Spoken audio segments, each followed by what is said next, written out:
ہاں جی ایک سیکنڈ.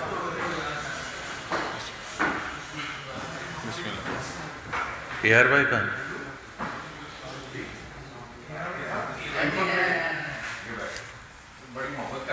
بہت نہیں، یہ تو پرسنلی بہت محبت کرتے ہیں. اے آر وائی والے بھی ویسے بہت کرتے ہیں. آج ارشد شریف کے ساتھ میں ہوں 1-on-1. اچھے اینکر ہیں. چلیں شروع کریں.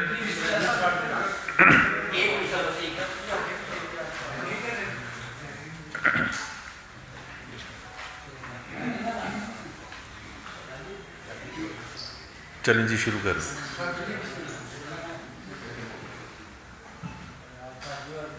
بسم اللہ الرحمن الرحیم. آپ سب کا بہت بہت شکریہ. پریس کانفرنس میں آپ یہاں کور کرنے کے لیے آئے ہیں، اور آج خاص طور پر معیشت کے حوالے سے بات کریں گے.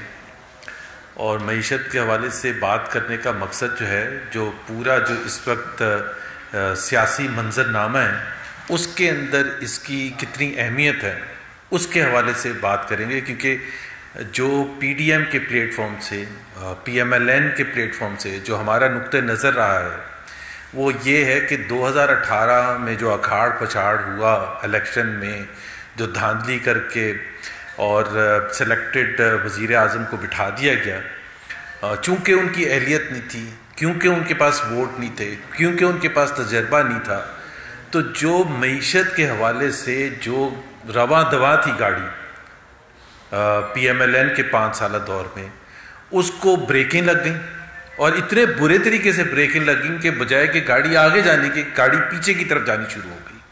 اور ایک بیٹھے بٹھائے ایک ایسی حالت ہوگی معیشت کی جس سے تمام پاکستانی، خاص طور پر غریب عوام، متوسط طبقے کے لوگ، لوور مڈل کلاس اور بڑے بزنسز تمام تباہ برباد ہو گئے. تو آج اسی سلسلے میں کہ ہماری جو اوور آل جو کیمپین ہے پی ڈی ایم کی اس حکومت کو نکالنے کے لیے، اس میں وہ چیزیں تو شامل ہیں کہ یہ حکومت جو ہے یا یہ ملک آئین کے حساب سے نہیں چل رہا، جس میں سویلین بالادستی ہونی ضروری ہے. اور جس طرح سے اس حکومت کو بٹھایا گیا تھا وہ تو ایک سب سے سرفہرست ہماری کیمپین کا حصہ ہے، لیکن اس کے ساتھ ساتھ معیشت کو اپوزیشن پارٹیز کے حوالے سے ہم ہاتھ باندھ کے کھڑے نہیں رہ سکتے کہ 22 کروڑ عوام تباہ برباد ہو جائیں اور ہم دیکھتے رہیں. تو اسی سلسلے میں آج دا نیوز میں یہ آرٹیکل میرا آیا ہے، P M L N versus P T I economic score card. اور یہ میں نے آپ کے ساتھ سب کے ساتھ شیئر بھی اس لیے کیا ہے، اور یہ صرف فیکٹس اینڈ فگرز ہیں. یہ لفاظی نہیں ہے کہ جی یہ جی دیکھیں جی جہاں چھوڑ کے گئے تھے انہوں نے ڈاکہ ڈالا تھا، یہ نہیں ہے. فیکٹس اینڈ فگرز کے ساتھ بتایا گیا ہے کہ کہاں تھے ہم پرانے پاکستان میں اور نئے پاکستان نے کتنی بربادی کی ہے. اور اس میں مختلف جو جتنے بھی ایریاز ہیں، اور خاص طور پر میں شروع کروں گا 3 ایریاز سے جس سے تعلق ہوتا ہے عوام کا ڈائریکٹلی. ایک مہنگائی، دوسری غربت، تیسری بے روزگاری. یہ تو سب کو سمجھ آتی ہے نا، اس میں تو نہ ورلڈ بینک کی کسی کو رپورٹ چاہیے، نہ آئی ایم ایف کی رپورٹ چاہیے، نہ حفیظ شیخ صاحب کا پریس کانفرنس چاہیے. 3 چیزیں ہیں ہر پاکستانی جس سے افیکٹ ہوتا ہے، مہنگائی بڑھنے سے، بے روزگاری سے اور غربت سے. اب ان تینوں کا حال کیا کیا اس حکومت نے؟ کہاں ہم تھے 5 سال نون لیگ کی حکومت تھی، اور جہاں ہم نے چھوڑا تھا وہ 3% تھی مہنگائی، 3%، تقریباً 30 سال میں لوسٹ لیول تھا. اور ہم نے 4 سال، آخری 4 سال وہ مینٹین کیے 5% سے کم مہنگائی. اور خاص طور پر جس کو فوڈ انفلیشن کہتے ہیں، اور خاص طور پر رورل ایریاز جہاں لوگوں کو سب سے کم لیول ہوتا ہے انکم کا، ادھر 3% فوڈ انفلیشن تھا جب ہم چھوڑ کے گئے. آج جب یہ پہلے سال آیا تو ڈبل ڈیجٹ انفلیشن پہلے سال. بھائی کیا ہوا کیا ہے؟ کیوں گوشت مہنگا ہو گیا؟ کیوں چینی مہنگی ہو گئی؟ کیوں گندم مہنگی ہو گئی؟ کیوں پیاز، ٹماٹر، سبزیاں، ہر چیز کیوں مہنگی ہوگی؟ بجلی کیوں مہنگی ہو گئی؟ گیس کیوں مہنگی ہو گئی؟ ایک دم سے 2 مہینے کے اندر آتے آتے جہاں سے ہم نے چھوڑا تھا 3%، آپ سوچیں کہ پہلے سال میں فوڈ انفلیشن 20% سے آگے چلا گیا. پتہ نہیں کوئی آج سے 40 سال 50 سال پہلے یہ ہوا ہوگا واقعہ، کیونکہ کوئی کنٹرول نہیں تھا، نہ تجربے کار ٹیم تھی. پھر اس کے بعد آپ کو پتا ہے کہ جو سکیمز ہوئے ہیں جس میں جو عوام کی جیبوں سے پیسہ لوٹا گیا، گندم کی مد میں، چینی کی مد میں، گیس کی مد میں، الیکٹریسٹی کی مد میں، وہ سارے کا سارا اپنے وزراء جو بیٹھے ہیں لیفٹ رائٹ سینٹر کی، تو ظاہر سی بات ہے مہنگائی تو ہونی تھی. تو مہنگائی سب سے زیادہ جو پاکستانی عوام کو تباہ برباد کیا اس نے مہنگائی نے کیا. اس وقت بھی پورے ریجن میں، جس میں ہندوستان بھی شامل ہے، بنگلہ دیش بھی شامل ہے، مالدیوز بھی، نیپال، سری لنکا، ڈبل سے زیادہ پاکستان میں مہنگائی. ابھی کوئی پوچھے یہ سلیکٹڈ وزیر اعظم سے کہ آپ ذرا بتا دیں 2.5 سال ہو چکے ہیں بھائی، 2.5 مہینے نہیں ہوئے، 2.5 سال. 2.5 سال کے بعد ہمارا ریکارڈ دیکھ لیں اور اپنا ریکارڈ دیکھ لیں. 2.5 سال کے بعد کوئی جواز بنتا ہے کہ پورے خطے میں ڈبل سے زیادہ آپ کی مہنگائی ہے. دوسری چیز غربت. ہم نے غربت تقریباً 60 لاکھ لوگوں کو غربت کی لکیر سے نیچے سے اٹھا کے اوپر لے کے گئے، اور حکومتوں کا کام ہوتا ہے غربت میں اضافہ نہیں کرنا ہوتا. یہ پہلی حکومت ہے پاکستان میں نہیں دنیا کی تاریخ میں جو اس چیز پر فخر کرتی ہے کہ ہم نے اتنے لوگوں کو احساس پروگرام میں ایڈ کر دیا. کیوں ایڈ کر دیا؟ کیونکہ 1 کروڑ سے زیادہ لوگوں کو غربت کی لکیر سے پہلے دھکیل کے نیچے کر دیا، اور پھر اس کے بعد کہہ رہے ہیں کہ احساس پروگرام ہم نے بڑھا دیا. او بھائی، حکومتوں کا کام ہوتا ہے فیکٹریاں لگانا، نوکریاں پرووائڈ کرنا، تاکہ وہ غربت کی لکیر سے لوگوں کو نیچے سے اوپر لے کے آئیں. یہ کام ہوتا ہے. اس بات پر فخر کرتے ہیں. اس بات پر فخر نہیں کرتے کہ ہم ہر مہینے لاکھوں لوگوں کو غربت کی لکیر سے نیچے لے دھکے دے کے کر رہے ہیں، اور پھر کہہ رہے ہیں کہ دیکھیں ہم نے احساس پروگرام اتنا بڑھا دیا. احساس پروگرام کم ہونا چاہیے، فیکٹریاں بڑھنی چاہیے، نوکریاں بڑھنی چاہیے، انویسٹمنٹ آنا چاہیے. تو پہلے تو مہنگائی، پھر غربت میں یہ لوگوں کے ساتھ کیا، پھر بے روزگاری.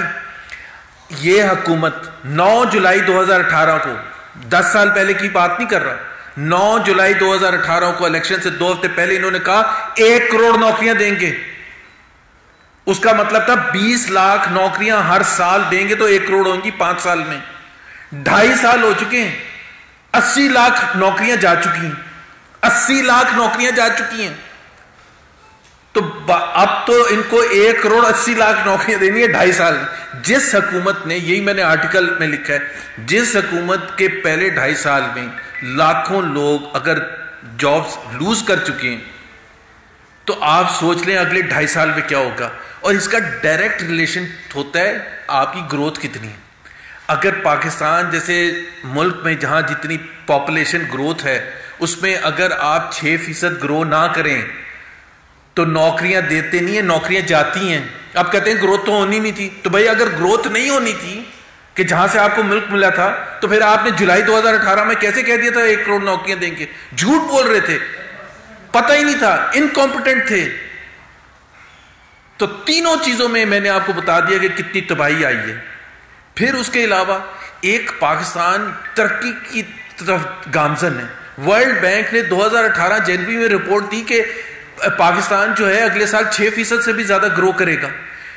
جہاں ہم نے لیا تھا، جو سب سے زیادہ معیشت میں زیادہ اہمیت کی چیز ہوتی ہے کہ ٹرینڈز کیا ہیں، کیا پازیٹیو ٹرینڈ شروع ہو گئے.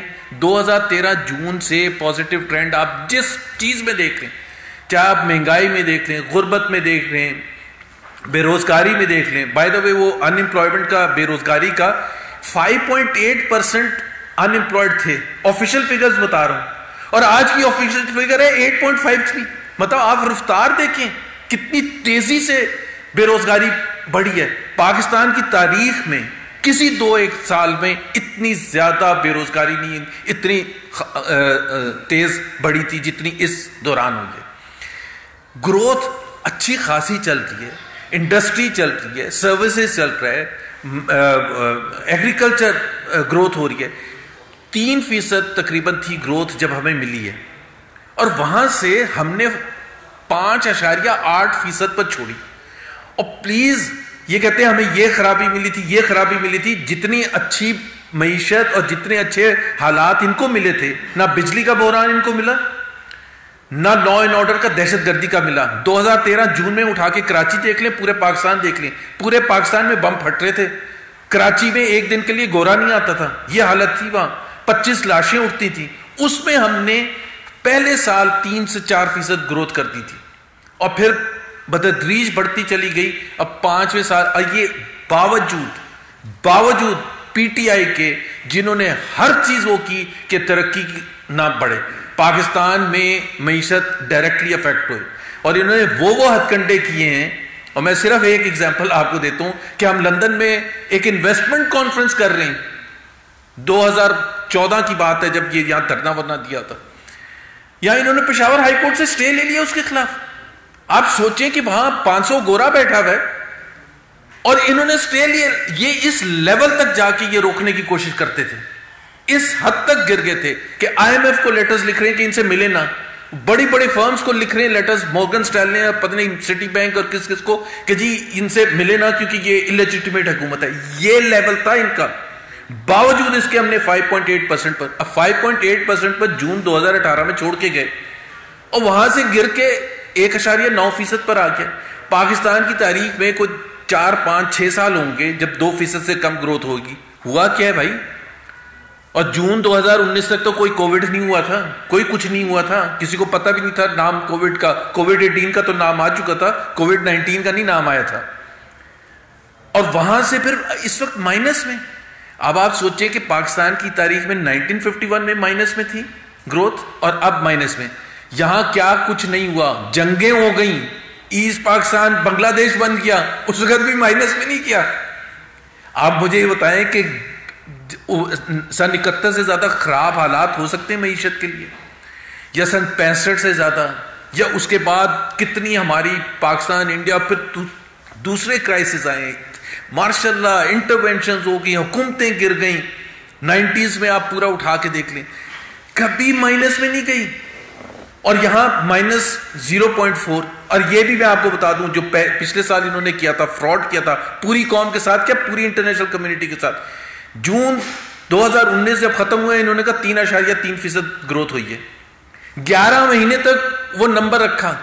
11ویں مہینے مئی 2020 میں جا کے پڑے، آرام سے چپکے سے پیپرز میں 1.9% کر دیا.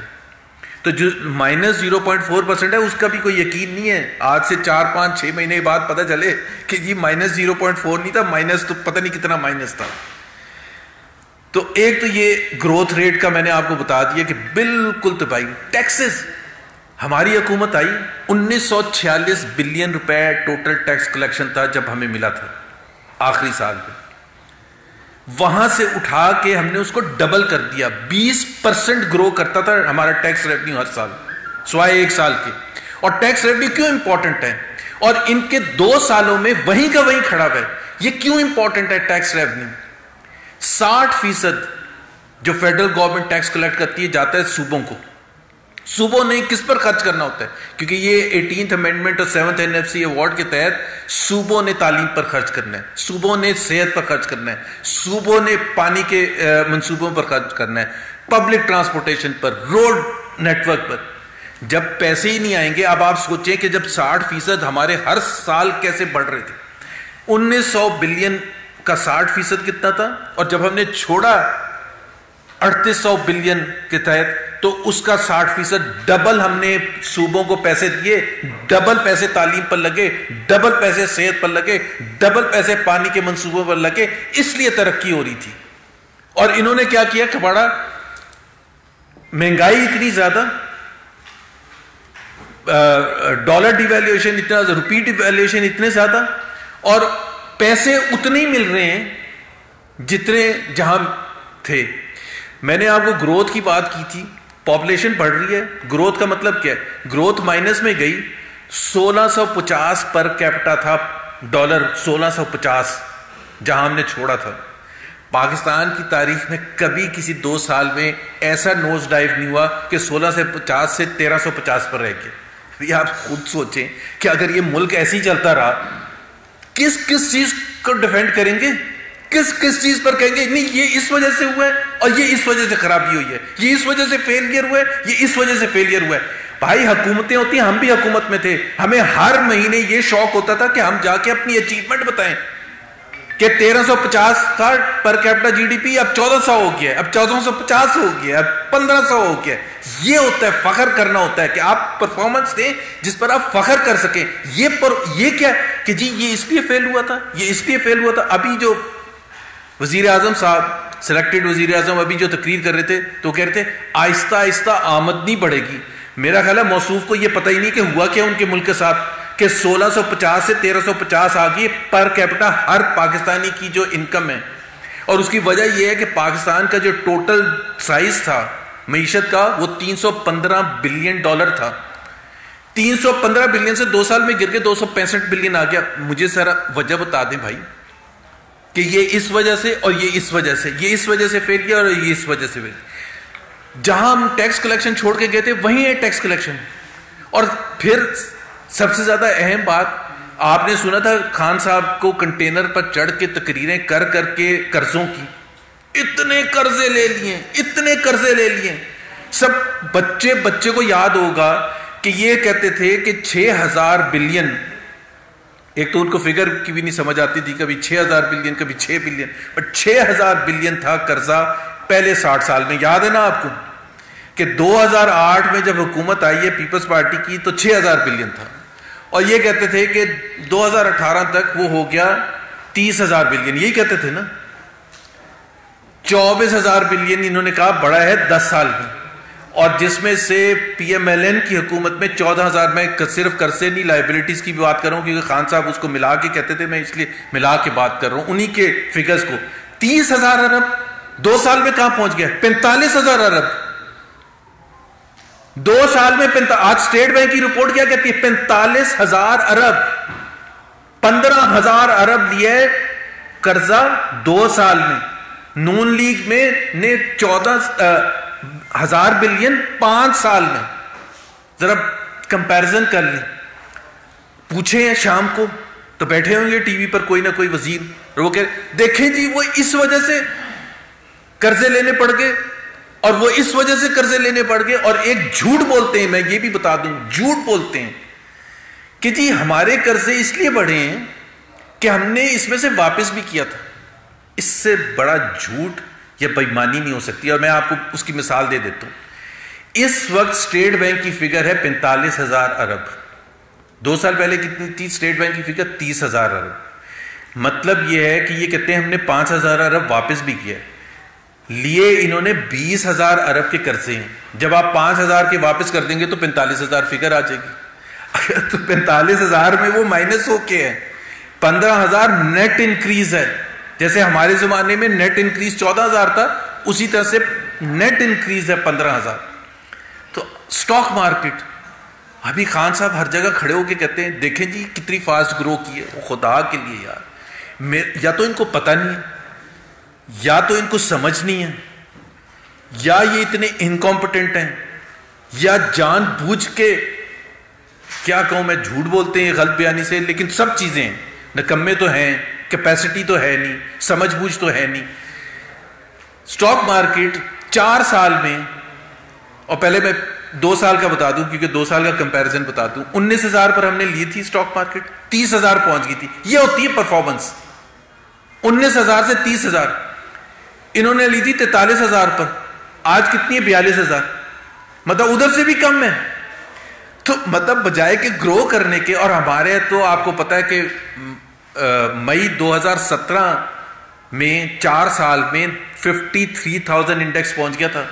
وہ میاں نواز شریف کو جو نکالا کیا ہے, ڈسکوالیفائی کیا گیا ہے, جو بالکل غلط جھوٹ کے مبنی چیزوں پر ڈسکوالیفائی کیا گیا ہے, اس کی وجہ سے تھوڑا سا افیکٹ ہوا تو 43,000 اینڈ میں, بٹ پھر بھی 43,000 پر چھوڑا تھا.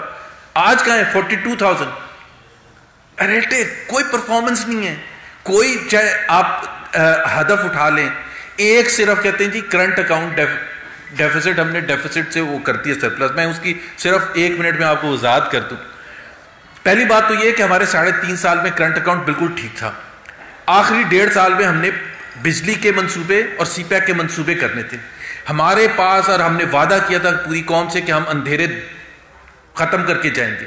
ہمارے پاس یہ چوائس تھی کہ یا تو ہم وہ پلانٹس منگوا لیں بجلی کے جس کی وجہ سے کرنٹ اکاؤنٹ بڑھے گا، ظاہر ہے ڈالر دینے پڑیں گے، یا اندھیروں میں ہی چھوڑ کے چلے جائیں ملک کو. ہمارے پاس چوائس تھی. ہم نے فیصلہ کیا کہ کرنٹ اکاؤنٹ کو تو ہم مینیج کر لیں گے، اندھیروں کو مینیج نہیں کر سکتے. اس لیے ہم نے یہ فیصلہ کیا تھا، اس لیے کرنٹ اکاؤنٹ زیادہ کیا تھا. لیکن ہمارے پاس پورا پلان تھا اس کو ٹھیک کرنے کا. انہوں نے کیا کیا آ کے، یہ بالکل ایسی ایگزامپل ہے کہ ایک گھر میں پیٹرول بہت خرچ ہوتا ہے، وہ کہیں کہ جی بہت پیٹرول خرچ ہوتا ہے تو کار چلانا بند کر دیں، اور مہینے کے بعد ایک دوسرے کو تھپکی دیں کہ دیکھیں جی پیٹرول کا خرچہ کتنا کم کر دیا، زیرو ہو گیا. رزلٹ کیا ہے کہ نہ میاں وہاں جا سکتا ہے، آفس گیا ہے، نہ بچے اسکول گئے ہیں، اور سب ایک دوسرے کو مبارکبادیں دے رہے ہیں، دیکھیں جی پیٹرول کا خرچہ ختم ہو گیا.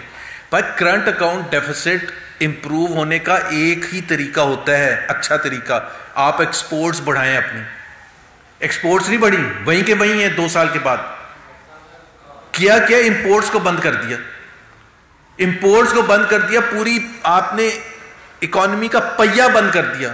پلانٹ اینڈ مشینری امپورٹ ہونی بند ہوگی. را مٹیریل جس کو بنیاد بنا کے آپ ایکسپورٹ کرتے ہیں وہ آنا بند ہو گیا. تو آپ نے ایک دوسرے کو تھپکیاں دینی شروع کر دی کہ جی زبردست کام کر دیا. کوئی زبردست کام نہیں، مائنس میں آپ اکانومی کو لے کے چلے گئے. جس دن اکانومی 4%، 5% ہوگی، جو کہ کوئی چانس نہیں ہے جب تک یہ حکومت رہے، تو پھر میں پوچھوں گا کرنٹ اکاؤنٹ کتنا ہے. اکنامک ایکٹیویٹی ہوگی تو کرنٹ اکاؤنٹ ہوگا نا، اکنامک ایکٹیویٹی نہیں ہوگی تو کرنٹ اکاؤنٹ کہاں سے ہوگا. ویسے تو ان کے پاس اب تو ٹائم بھی نہیں بچا، اب تو ہم کب جنوری کی بات کر رہے ہیں نا، جنوری میں ہی جانے والے ہیں انشاءاللہ تعالی. تو یہ ہے جو یہ آرٹیکل نشاندہی کرتا ہے. اور یہ فیصلہ پاکستانی قوم کو کرنا ہے اب کہ کیا پی ڈی ایم کی تحریک کو سپورٹ کرنا ہے یا اسی طرح پستے رہنا ہے. اور جتنا عرصہ گزرتا جائے گا، میں نے آپ کو اگزامپل دی ہے، سب سے زیادہ امپورٹنٹ چیز ہوتی ہے معیشت میں ٹرینڈز، کہ کیا پازیٹیو ٹرینڈز ہیں، کیا مہنگائی نیچے آ رہی ہے، کیا گروتھ اوپر جا رہی ہے، کیا ڈیفیسٹ نیچے آ رہا ہے، کیا بے روزگاری کم ہو رہی ہے، کیا پاورٹی کم ہو رہی ہے. بالکل الٹا ہو رہا ہے، ہر چیز الٹی ہو رہی ہے. مطلب ایسا کیا ہو گیا 2.5 سال میں کہ آپ کسی چیز پر آپ کا کوئی کنٹرول ہی نہیں ہے. سو یہ بیسکلی چیزیں تھیں جس کا ہم نے کہا کہ آپ سب کو بتائیں بھی، اور اگر کوئی سوال ہے تو آپ ضرور پوچھیں. آپ یہ فرمائیے کہ ابھی آپ نے فرمایا کہ فروری میں جانے دیں، جنوری کا آپ ٹارگیٹ دے رہے ہیں. آپ یہ سمجھتے ہیں کہ جو اسٹیموں کا آپشن آپ استعمال کرنے کے آ رہے ہیں، اس حوالے سے تھوڑا سا فرمائیے کہ آپ کے اپنے ہی پی ڈی ایم کے لوگ پیپلز پارٹی تو یقیناً صرف استعفے نہیں دے گی، بلکہ نون لیگ کے بہت سے حقین جو ناراض ہیں وہ ڈال کے، اور بہت سے جو آپ کے ساتھ ہیں وہ بھی استعفے دینے کو تیار نہیں ہے. آف دی ریکارڈ میں بتا دیں بڑی مشکل سے جیتے، کیوں استعفے دینا؟ جب استعفے نہیں دیں گے تو پھر آپ کیا کریں؟ ایک تو یہ 2-2.5 سال سے ہم سن کے تھک گئے کہ ہمارے جو ناراض وہ لوگ، دیکھیں بات بڑی سمپل سی ہے. ایم پی اے اور ایم این اے جو ہے وہ ہماری نظر میں بہت محترم ہیں اور ہم ان کو قدر کی نگاہ سے دیکھتے ہیں، لیکن سب سے زیادہ اہم جو ہیں وہ عوام ہیں. اور طلال چودھری صاحب یہاں بیٹھے ہوئے ہیں، حلقے کی سیاست کرتے ہیں. اگر آپ ان سے پوچھیں، ان کو تو ڈسکوالیفائی کر دیا تھا، لیکن اگر آپ ان سے پوچھیں کہ جی حلقے میں اس وقت کیا ایم این اے اور ایم پی اے اگر وہ نون لیگ کے ٹکٹ پر الیکٹ ہوئے اور شیر کے نشان پر الیکٹ ہوا ہے، میاں نواز شریف کے نام پر الیکٹ ہوا ہے، کیا وہ افورڈ کر سکتا ہے کہ اپنا استعفیٰ نہ دے؟ عوام کس طرح سے ریاکٹ کریں گے؟ اصل طاقت عوام کی ہے. اسی وجہ سے ہمارا سارا بھروسہ عوام کی طاقت پر ہے. لیکن میں نے کہا کہ ہر ایم این اے، ہر ایم پی ہم قدر کی نگاہ سے دیکھتے ہیں اور ہم سمجھتے ہیں کہ وہ بھرپور ساتھ دے گا میاں نواز شریف کے فیصلے کا، مریم نواز صاحبہ کے فیصلے کا اور پی ڈی ایم کے فیصلے کا. تو آپ اتنا فکر نہ کریں اس کا. جی تو اسپیکر پنجاب اسمبلی نے ان کے استعفے جو ہیں وہ منظور کرنے سے انکار کر دیا ہے، اور وہ کہتے ہیں کہ میرے پاس قانونی حق بھی ہے کہ میں 6 ماہ تک استعفے منظور نہیں کروں گا.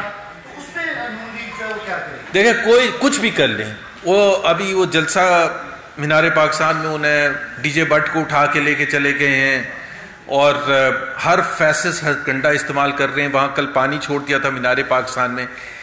ان چیزوں سے اب کوئی فرق نہیں پڑتا. اب تحریک بہت آگے چلی گئی ہے. ملتان کا جلسہ آپ میں سے کس نے کور کیا تھا مجھے نہیں پتا. ملتان میں اسٹیڈیم بند کر دیا تھا, کیا فرق پڑا؟ اس سے زیادہ اچھا جلسہ ہوا. کوئی سٹیج نہیں تھا, لائٹنگ سسٹم نہیں تھا. اور میں آپ کو بتا رہا ہوں, میں نے ہر جلسہ اٹینڈ کیا, گجرانوالہ, کوئٹہ, کراچی, ملتان, سب پشاور. سب سے اچھا جلسہ ملتان میں ہوا ہے, جبکہ اتنا کم ٹائم تھا. ارینجمنٹ کیا کرتے؟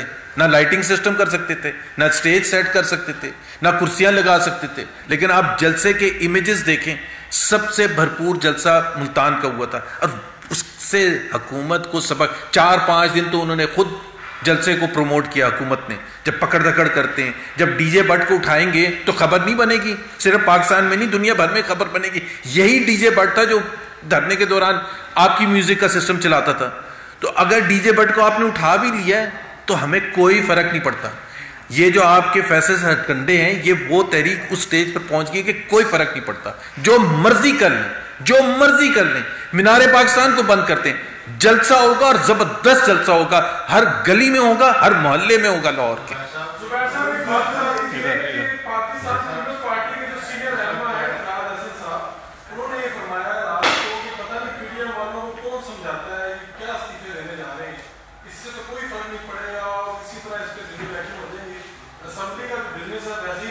دیکھیں, میں اعتزاز احسن صاحب ظاہر ہے ایک محترم آدمی ہے. پیپلز پارٹی کی جو فیصلہ سازی ہے, میرا نہیں خیال ہے اس سے ان کا کوئی تعلق ہے. پیپلز پارٹی والے خود وہاں موجود تھے پی ڈی ایم کی میٹنگ میں, تو ظاہر سی بات ہے ہم ان کی بات سنیں گے. اعتزاز احسن کو ظاہر ہے کیا کہہ سکتے ہیں. سب سے بڑا جو معیشت عام یا اکانومی کا سب سے اہم مسئلہ جو تھا وہ سر جی, آپ ان کا یہ فیلئر سمجھتے ہیں کہ وہ بھی اپنی پارٹی کو پکچر نہیں دکھا سکے, یا ان کو ایسی آپ نے بڑا اچھا سوال کیا اور میں جواب اس کا دینا چاہوں گا. آپ نے کہا کہ سب سے اہم رکن ان کی معاشی ٹیم کا اسد عمر تھے, اور انہوں نے ہی اکنامک پلان بنایا تھا. انہی کی طرف پورا پی ٹی آئی اور ان کے سپورٹرز دیکھ رہے تھے کہ معیشت کو امپروو کرنے کا. یہ ہم نے نہیں کہا, یہ عمران خان نے کہا اپریل 2019 میں 8 مہینے کے بعد کہ اسد عمر آپ چھوڑ دیں فائنانس منسٹر.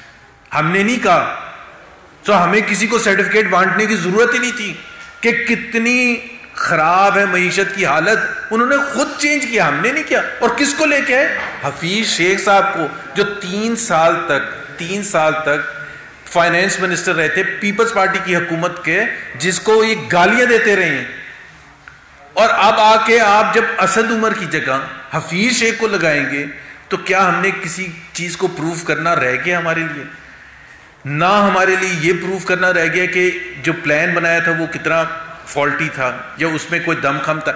جب آپ اس قسم کا پلان بنائیں گے جس پر بنیادی چیزیں یہ ہوں گی کہ $200 بلین باہر سے آ جائیں گے, $10 بلین کی منی لانڈرنگ ہوتی ہے وہ بچ جایا کرے گی, وہ فارن ایکسچینج ریزروز میں ایڈ ہو جائے گی, کیونکہ خان بڑا وہ ایماندار ہے, اس کی تو ایمانداری کا میرا خیال ہے مریم نواز نے صحیح, بندہ بڑا ایماندار ہے, وہ پتہ بھی چل گیا کہ جی. میں نے تو کہا کہ سرٹیفکیٹ تو ہمیں دینے کی کیا ضرورت ہے. یہ تو خود حکومت جواب دے کہ بھائی اکنامک پلان کس نے بنایا تھا, معاشی ٹیم کا کپتان کون تھا, ہم نے تو نہیں ہٹایا. تو جب آپ نے خود اپنی شکست مان لی, آپ خود بتائیں. آپ یہ کرکٹ کا بہت ریفرنس کرتے نا خان صاحب کہ جی وہ نئی گیند تھی, سوئنگ ہو رہی تھی, ٹرن ہو رہی تھی, فلانا تھا, میں تو چھکے مارتا ہوں اور کریز سے باہر نکل کے مارتا ہوں. تو کرکٹ میں اگر آپ کپتان کو نکالیں گے سیریز کے بیچ میں تو اس کا مطلب کیا ہوگا کہ ناکام ہو گئے نا وہ خاتون. پہلے معیشت پر کسی کا سوال ہے؟ جی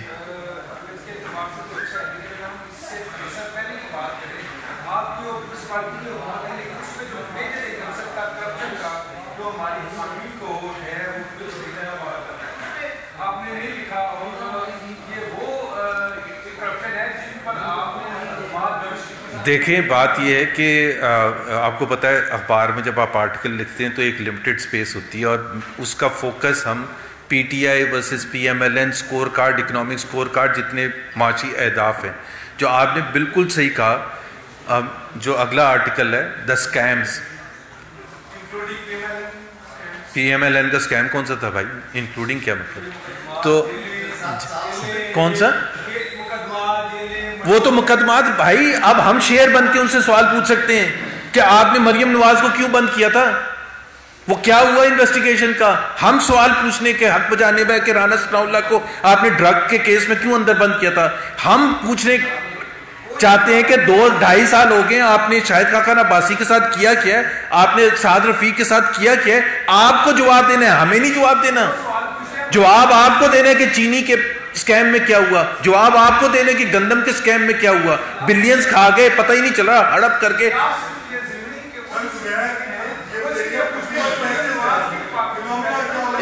حکومت کیسے جائے گی طلال چودھری صاحب جواب دیں گے اس کا میرا خیال ہے آپ کچھ کہنا چاہیں سیاسی جی جی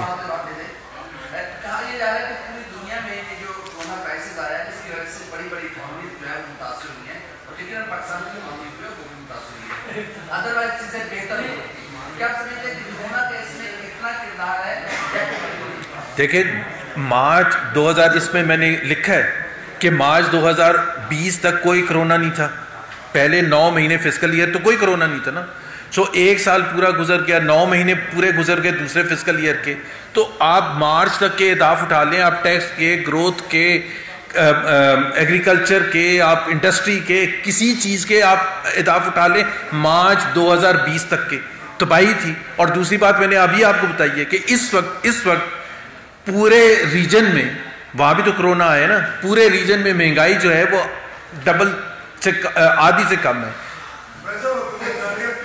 بتائیں تھوڑا سا ادھر ہو جائے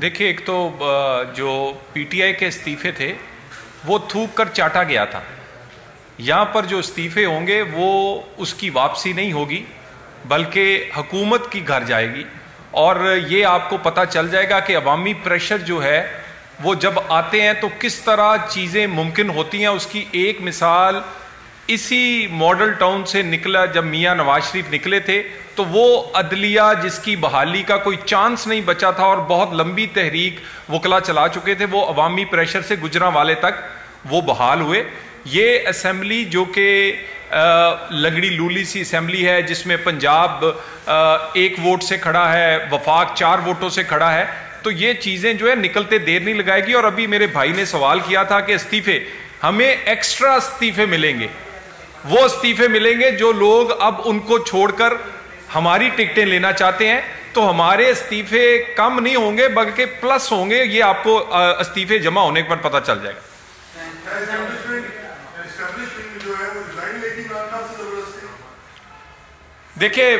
دیکھیے گزارش یہ ہے کہ ہم چاہتے ہیں کہ رول جو ہے جو ادارے ہیں وہ دائرے میں رہیں ہم تو اداروں کو دھکیل کر دائرے میں واپس بیل رہے ہیں انہیں باہر نہیں نکالنا چاہتے پچھلے 70 سال سے دائرے میں نہ رہنے سے ملک ٹوٹا ہے روپیہ ٹکے ٹوکری ہوا ہے غریب کی روٹی چھنی ہے کشمیر بکا ہے اور پاکستان نہیں چلا گزارش یہ ہے کہ اگر اداروں کو عمران پاکستان سے زیادہ پسند ہے تو پھر یہ سوالیہ نشان ہے مگر نواز شریف بڑا کلیئر ہے کہ چلنا پاکستان کو چاہیے اور پاکستان صرف اداروں کو دائرے میں رہ کے اور آئین کے دائرے میں رہ کے چل سکتا ہے کوئی بھی تجربہ جو ہے وہ کسی نئے سانے کا متوقع ہو سکتا ہے ٹھیک ہے جی تھینک یو